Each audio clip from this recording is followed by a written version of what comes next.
Welcome to Mastering Fundraising, a podcast for nonprofit leaders of all titles and all experience levels. Mastering fundraising endeavors to cover the most important fundraising topics with the goal of helping the audience reach their full potential as fundraisers. This podcast will share stories, tips, and guidance on the most important elements of fundraising. If you want to earn an advanced degree in fundraising, this is the podcast for you. Mastering Fundraising is a collaboration between Fulcrum Nonprofit Leadership and the 5-Tool Fundraiser, two leaders in providing relevant and expert content to fundraisers and nonprofit leaders. Without further delay, let's jump into the current episode. Please join me in welcoming your host for today, Chris Looney.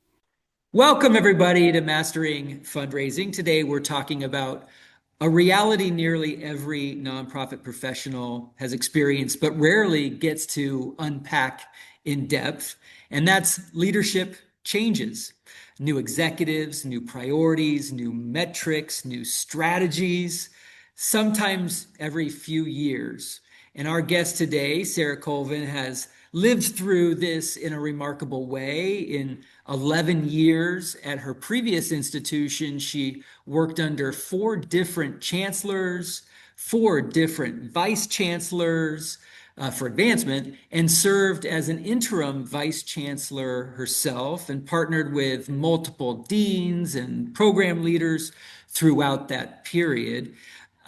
Sara, welcome to the show. We're super excited to have you. Thank you for having me today. You bet. This is absolutely one of those topics that does not get enough airtime. And so I'm glad that we have the opportunity to cover some of that ground. But before we talk about navigating leadership changes, I'd love to start with your leadership journey. And the simple question is kind of how did you arrive at the leader you are today?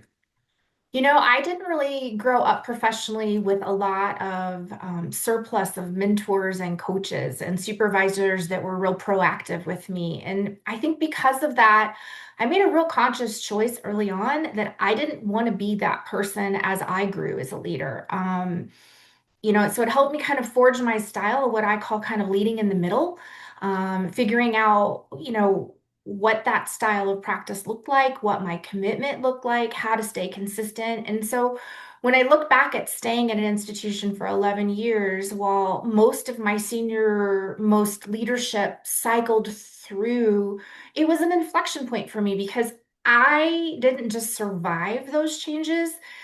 I kind of became that person that had that chief memory of everything, or what I call the chief memory officer of the mission, with my colleagues that were also there and in the trenches with me. And so I learned that true leadership isn't about the title you hold. It's about being the person who stays calm during those transitions. And when that map is being redrawn every so many years, anchoring yourself in that and making sure that you're leading through practice and bringing a sense of calm during the storm. That's so well said. Thank you for sharing that. And in those kind of moments, were there defining seasons for you? Oh, of course. Mistakes, trial and error, and a lot of observation comes into play, in all of that and learning. I mean, in fundraising, we 100% learn from our mistakes and the mistakes of others. I think some of the biggest inflection points for me was serving as interim vice chancellor. Suddenly, you're not only responsible for your specific area of expertise that you've been leading, but now responsible for the whole division, and you're being told keep the gas pedal down and go. And so it isn't just about how do I hit my goal, but how do you keep the entire division moving forward? And so that makes you look at things not as a specialist, but more as a strategist and what you can do, because you only have so many hours in a day. And so that was definitely a turning point for me on how to be a better leader. And reaching a decade with one institution is unlikely for most people in this day and age. And I think that was a big season for me too, when I realized, wow, I've been here 10 plus years. Most people are jumping ship in our industry every 2 to 3 years, chasing a title, chasing salary. I realized that my greatest asset at the time was the longevity that I had. And that was definitely an inflection point for me. Yeah, that's great. That's great. And what about moments that stretched you? Were there particular Mm. moments that stretched you more than others? I think it was always when a new leader came in and you're looking at this new exhaustive list of KPIs or metrics, and you're like, how am I going to do this? Fundamentally, we all do the same work across the board when it comes to fundraising. The core of what we do is the same. How we are measured and how we are stretched to reach those goals is always different based on who's leading you.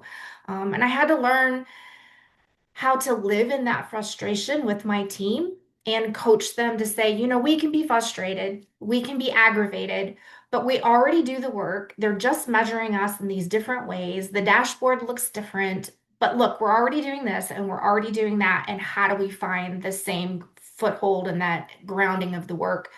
Um, it's not about just because the boss said we had to do it. It's about remembering that the work we are doing is important, serving the mission, and just aligning the dots again. So you mentioned before that you didn't have the benefit of a lot of mentors or role models, maybe as you were going through your leadership journey. But how then did you sort of learn the business or learn how to be the leader you are today? Yes, I was entrenched in a business school for most of my journey at my previous institution. And so I leaned very heavily into the cohort that was a part of our accrediting body through AACSB with my exacting business school peers that were in development throughout the country. People from Purdue, people from Yale, people from the Ohio State, much bigger operations than mine. But we all know in this industry, everyone is pretty willing to help each other or say this worked or this didn't work. And so I leaned Right. real heavy into those, even though we were a smaller shop. We had a lot of the same challenges.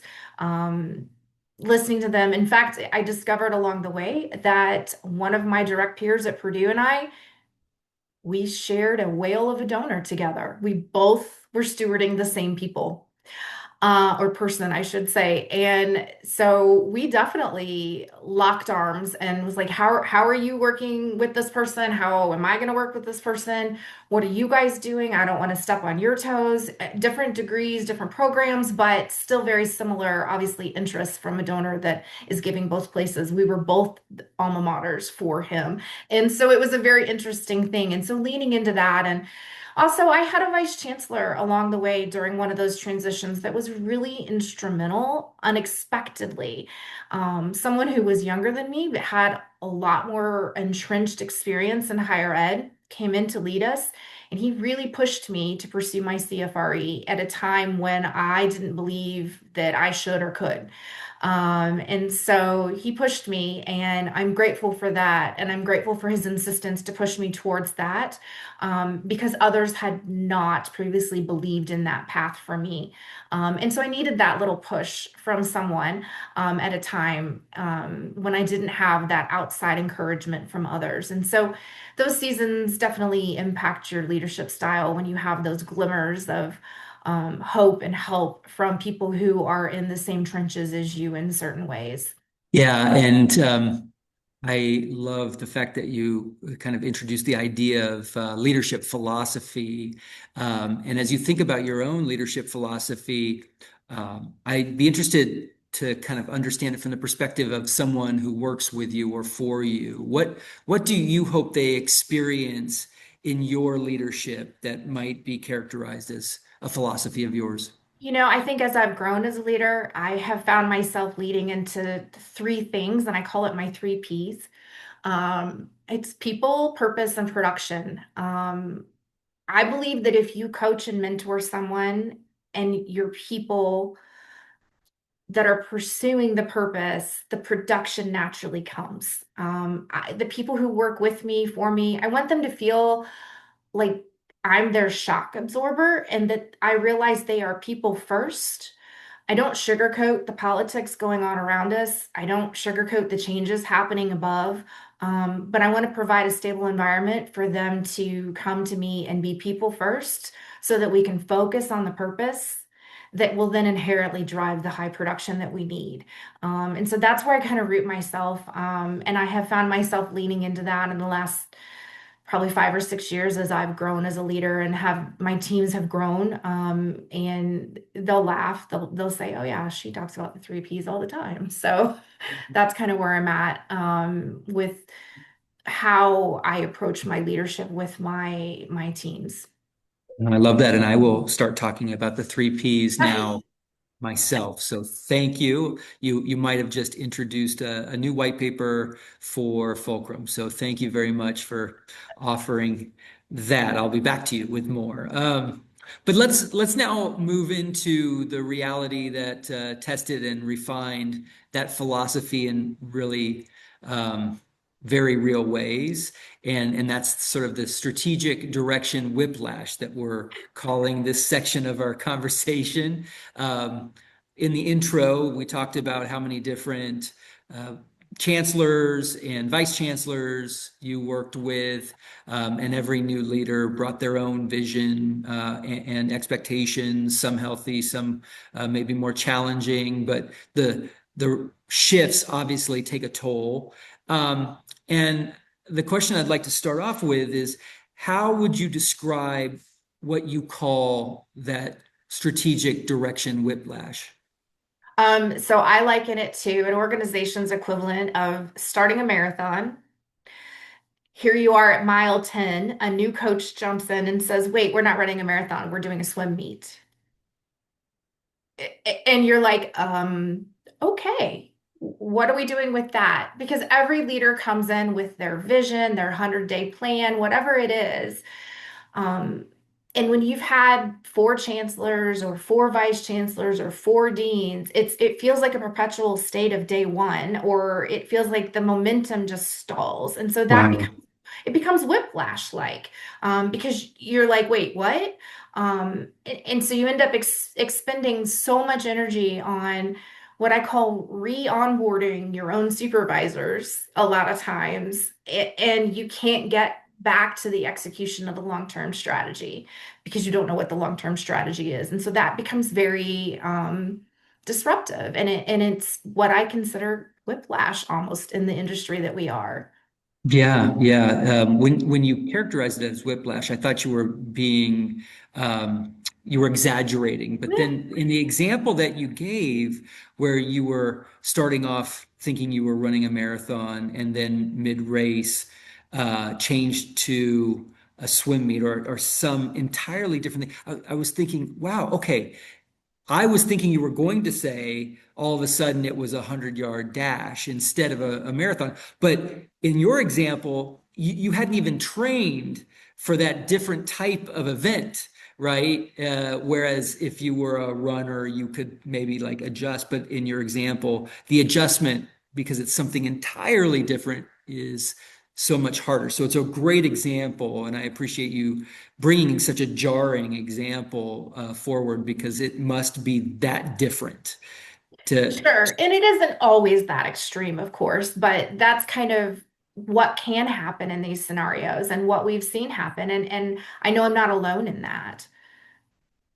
You're definitely not alone, and I know that there's a lot of people who are nodding in agreement with you and saying, finally, someone who understands exactly what I've been through. Well, in the middle of that churn, in the middle of that disruption, how did you personally position yourself as a stabilizing force rather than another kind of moving part in all of it? Sure.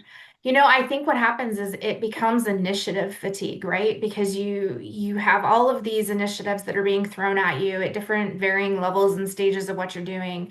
And we have to always remind ourselves that fundraising is a long game. It takes years to build transformational gifts.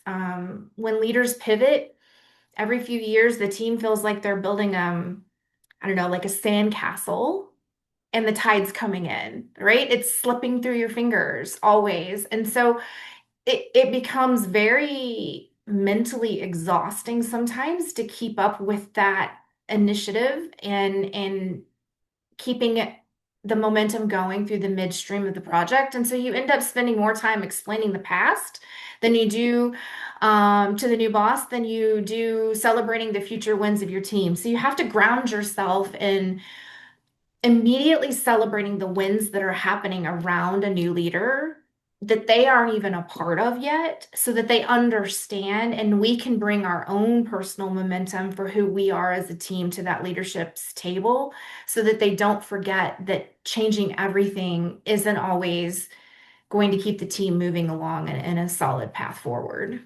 Yeah. Oh gosh. What you're saying is such a good reminder to me about the fact that it's not just about staff and the fatigue and the challenges they endure, which are so important, right? And how Mhm. important it is to have institutional stability. But I'm now thinking about how challenging it must be for donors as well. That it doesn't just impact staff, it impacts donors. And so when new leaders instinctively want to meet every major donor immediately, is there something that can go wrong when you do have the experience that you've had? Of course, I think donors start to feel like they're a transaction sometimes, or it's a transactional interaction.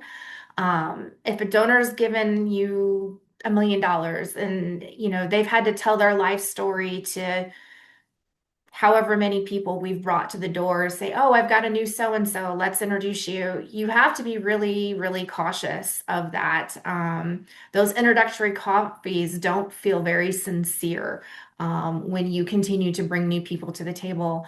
And that's sometimes when a donor wants to hit the pause button because they think we don't care or we're insensitive to them as a donor. And so you have to balance that. You have to wait for the dust to settle a little bit with new leadership before you decide to make those moves with some of your most coveted, close relationships with your donors, with your institution. And so that's where you have to be very cautious in your approach and how you make those introductions.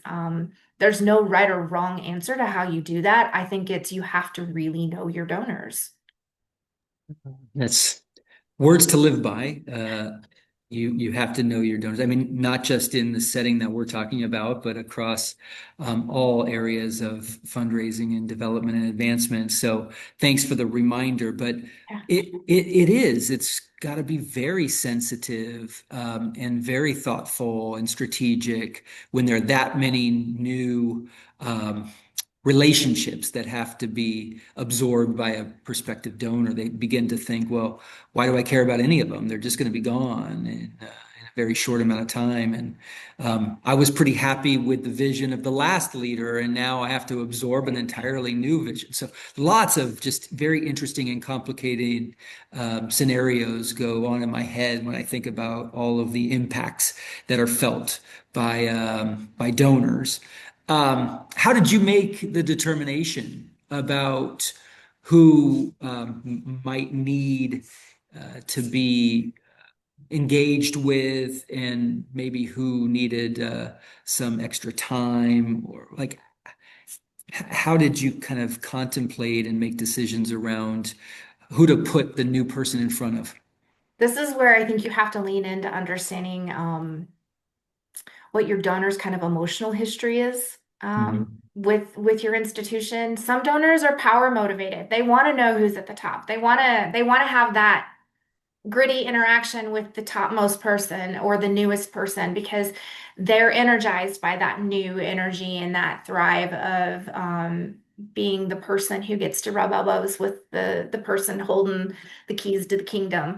Um, but our legacy donors who are wary of the churn, I think we have to be very cautious.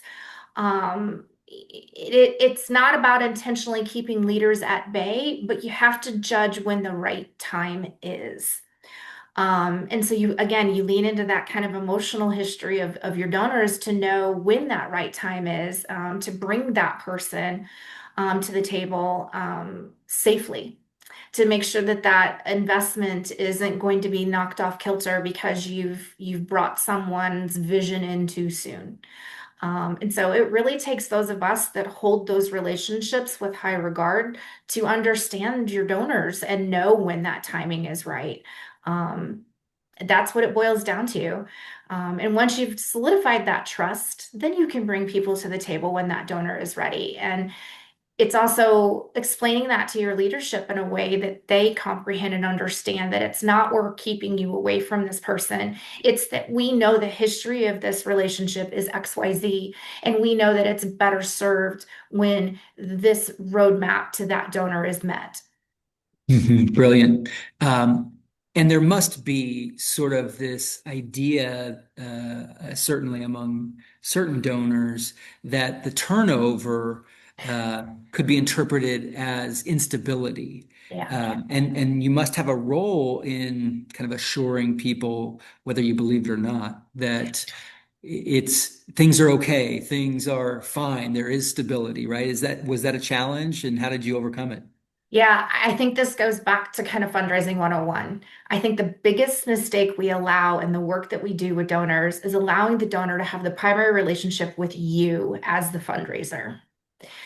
Their primary relationship should be the mission of the organization and the organization itself. And I think we get caught in the net there sometimes in this situation, especially when there is leadership change, or when you as the fundraiser leave, or when your colleagues leave and you inherit someone in your book.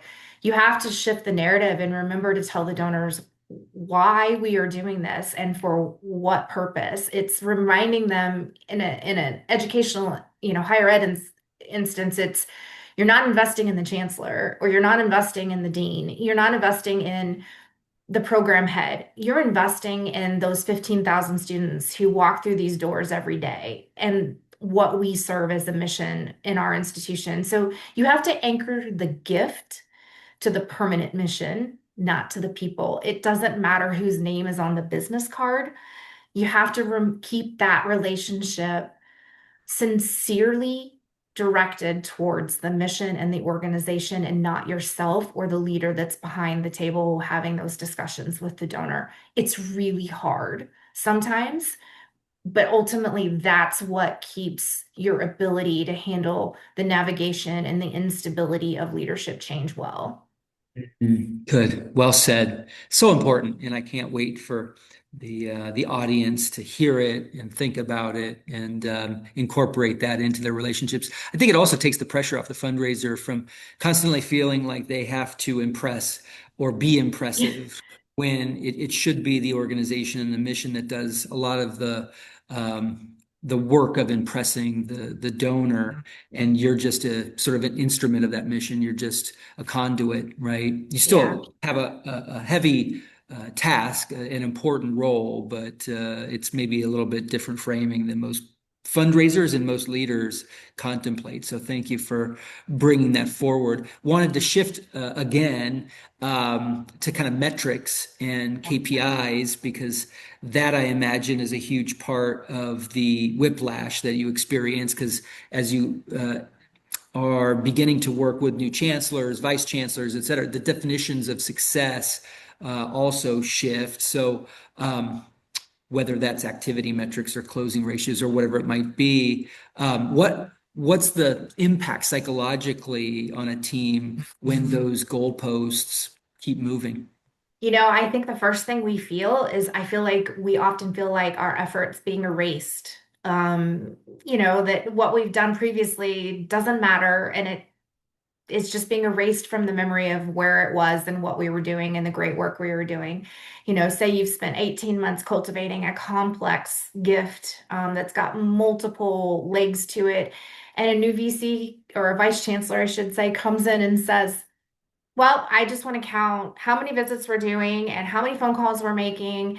The gift officer then feels devalued because, let's be real, that huge complex gift wasn't about how many times they picked up the phone with that person. It wasn't about how many visits they had with that person. It was about the end goal of getting that gift across the table. And they may have had to put some of those measures aside for some of their other work because they were working on this complex gift. And so it almost feels like you're being erased from the work that you're doing because the KPIs and the metrics changed. And so, I think it's oftentimes that mentality of check the checkbox. I've hit the dashboard satisfaction of I've done this and I've done that. Um, but it doesn't always lead to the momentum of getting the gifts. And so we have to remember that that's how teams are feeling. They're feeling that pressure and they're feeling like, well, then why should I do this work if I'm only being measured on this? And so it sometimes you forget that we're rooted in the work and the outcome, and that sometimes the KPIs and measures are a way to get there, but it's the holistic picture. Yeah, I think on maybe the viral clip that we try to capture from this podcast, we need to clip it and send it to all chancellors and vice chancellors. I'll never Um, get hired again. or everyone is going to want to work with you because you finally help them understand how they can be more successful on day one when they walk in the door and don't immediately try to change the mousetrap on everybody and devalue the workforce that's been working so hard to hit certain metrics that were admittedly maybe some created by the previous person, but nonetheless were perceived as being kind of the way to evaluate their own worth and success Right. professionally, right? So I'm only kidding, but I think it would be incredibly valuable for someone to sit down most vice chancellors or chancellors and say, here's a real cautionary tale. Here's something to avoid if you can, or be aware of the kinds of, changes and movements that you're trying to make before you've had the opportunity to maybe understand what would be most helpful from the staff themselves. Yeah. So thank you. That's so important. All right, so we're then going to be looking at sort of model adaptability. And how did you utilize that in a way that prevented your team from feeling like every shift erased their progress? Because that's really what you were talking about earlier. Right. I was very lucky to have one of my vice chancellors come in and knew that I was a fairly metrics driven person and that I liked seeing the goalposts and I liked knowing what to expect. And he came in his first day and handed us all a piece of sandpaper. And ironically, he said, I'm going to shave off the sharp edges to be able to get us to where we need to go. I don't want to change everything out of the gate, but I want to make sure that I'm shaving that funnel down so that we can get faster to where we want to go. And so I think, he realized that that sung to me really early, and I was a high producer on campus. And so he said, "Look, I want to take a look at these KPIs and metrics, and I want to change them, but I want you to live them before the rest of the team and kind of pulse test them and see where we're at, so that you can help kind of quarterback it with the team." It's like, okay, I'm game for that. And so I became the translator. And so I was able to help him make that shift. And, I'd sit with the team and say, look, it isn't about the scoreboard change. It's about the game is the same. We're just looking and slicing and dicing the information of how we're getting there differently. Yeah, we may have to change a few things, but we're all doing this work. We're just maybe not compartmentalizing it and slicing it up in the same manner. So kind of being that quarterback to anchor with the team, let them air their grievances and let them say, I don't like this or I don't want this. And justifiably so, it is hard when that change comes in. But I didn't want to pretend that it wasn't aggravating that we were making this change, but I wanted to say, like, look, we can do this. Here's how it's going to translate. We're already doing this. We're plunking along and doing these things together. And I felt like that made the transition easier for us. I wish more people would take that approach. It was a 6 month ramp up to that change. It wasn't just day one or month three, 90 days in, here we are, this is what we're going to do. That way, when we moved into the next fiscal year, we were all at a clean slate. We knew what to expect and we knew how we were moving forward. I think that prevents the team from feeling like their work's been erased, that they're not valuable, and that they can move forward in this new way. Oh, I like that. Yeah, that seems like the most elegant way to make those kinds of changes.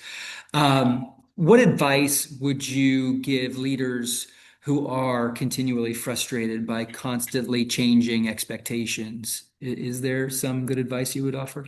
Yeah, I think you always have an internal scorecard of what's going on in your own performance, and you can't rely on what those dashboards are going to be and what those metrics are going to be or those KPIs.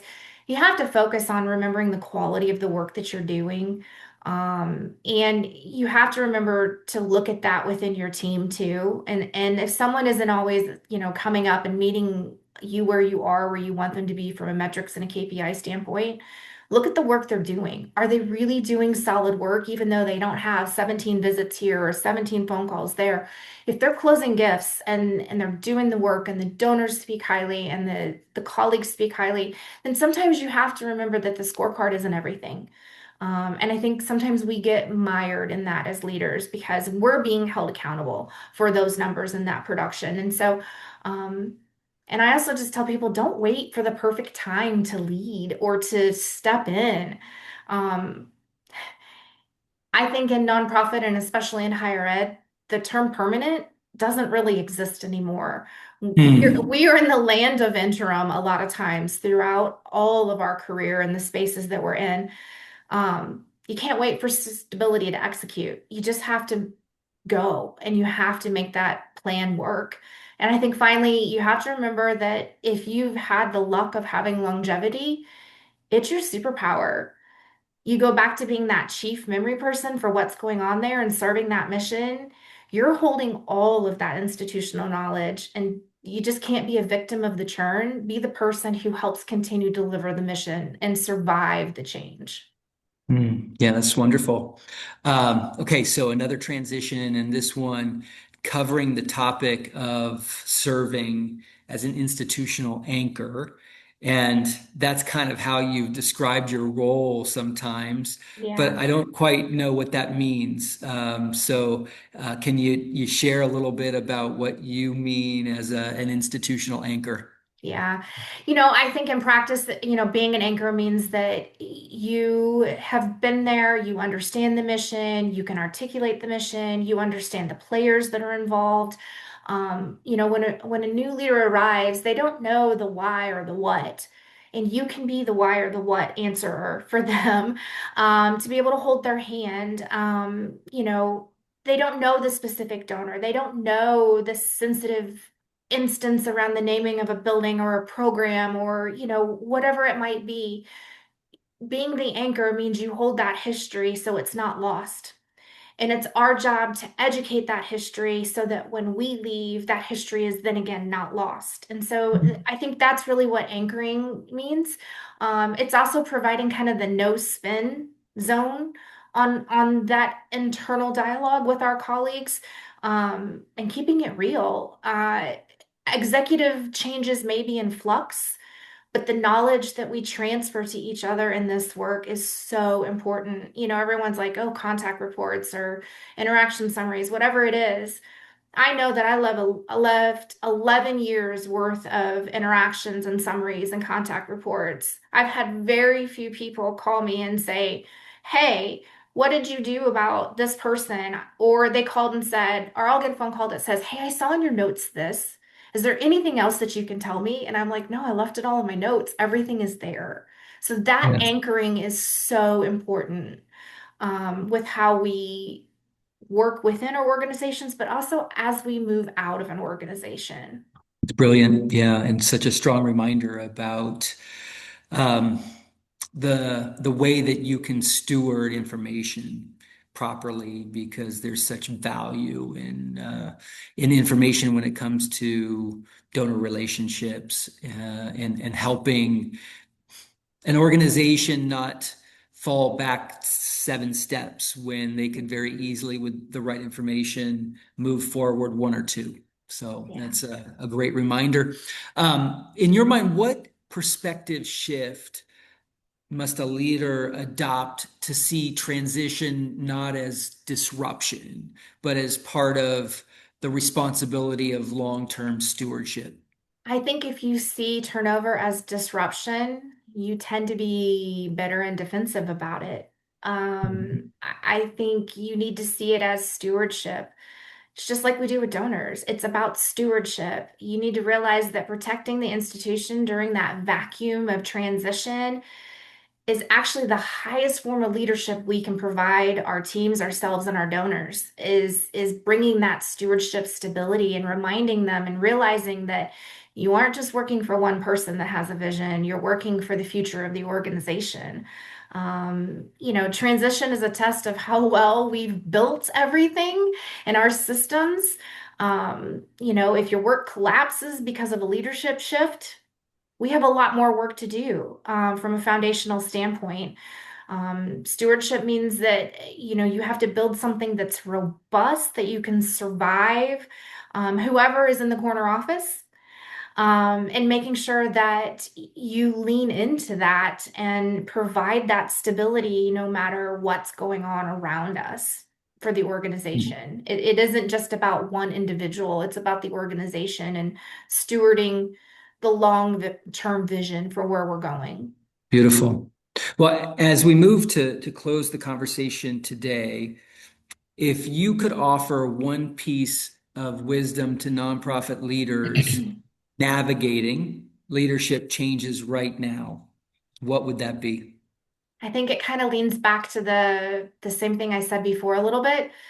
Don't let the temporary distract you from what can be permanent.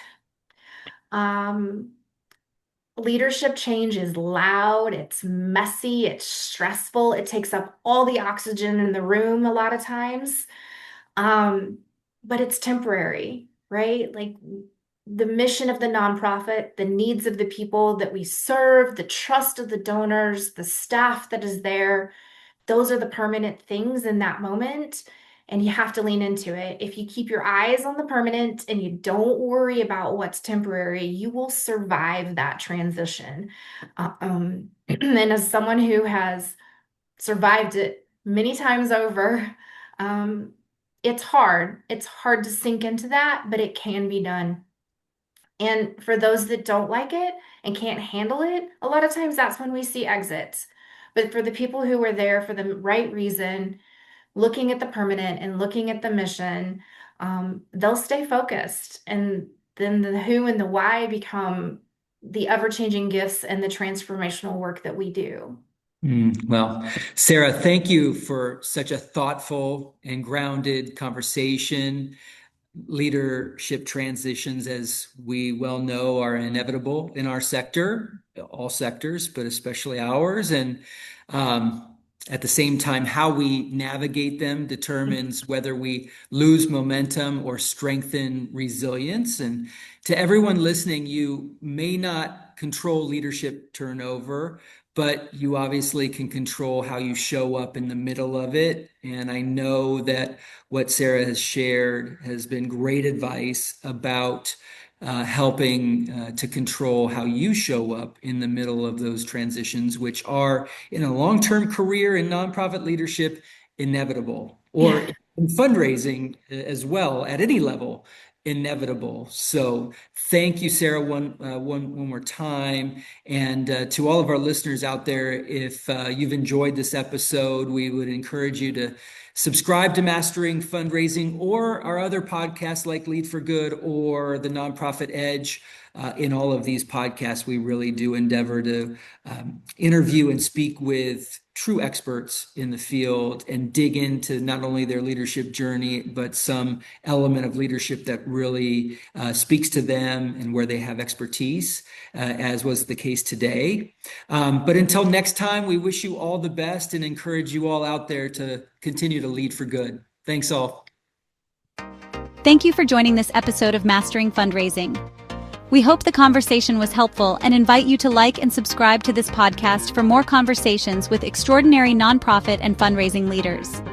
To learn more about Fulcrum Nonprofit Leadership, please visit us on the web at fulcrumleader.com. To learn more about the 5-Tool Fundraiser, please visit us at 5toolfundraiser.com. We want to hear from you. Please share your thoughts and ideas with us at hello@fulcrumleader.com. Thank you for the important work you do to make our world stronger. We look forward to welcoming you back during a future podcast. In the meantime, take care and be well.